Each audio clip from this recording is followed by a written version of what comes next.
Yes, a whole host of companies have reported operational updates for the quarter gone by, and let's start off with the FMCG sector first then. And Avenue Supermart, this one has reported standalone revenue at about 16,218 odd crores, which is an uptick of a solid 15% on a year-on-year basis, in line with the kind of growth that it has reported over the last few years.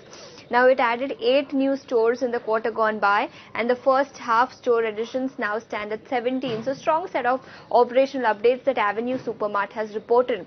Meanwhile, as far as Marico is concerned, management says demand was steady in the quarter gone by. They are expecting modest operating profit growth on a year-on-year basis, and revenue growth will be touching 30s in the quarter gone by. So, again, strong set of numbers that Marico has reported as far as their operational updates are concerned. But shifting focus to the BFSI sector, and first up, let's talk about Bajaj Finance, where AUM growth stood at about 24% in the quarter gone by on a year-on-year basis. This is slightly lower than what the company had reported same time last year.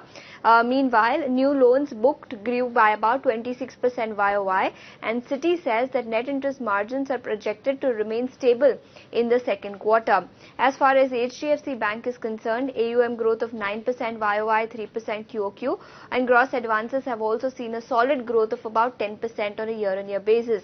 Punjab National Bank, RBL Bank and AU Small Finance Bank will be some other banks which will be in focus on the back of their operational updates. Meanwhile, let's also talk about the metal sector, and two companies have reported operational updates. One is Hindustan Zinc, where refined zinc production grew by about 2% YOY, and it was rather flat on a quarter-on-quarter basis, and it reported highest ever mine production, which stood at about 523 KT.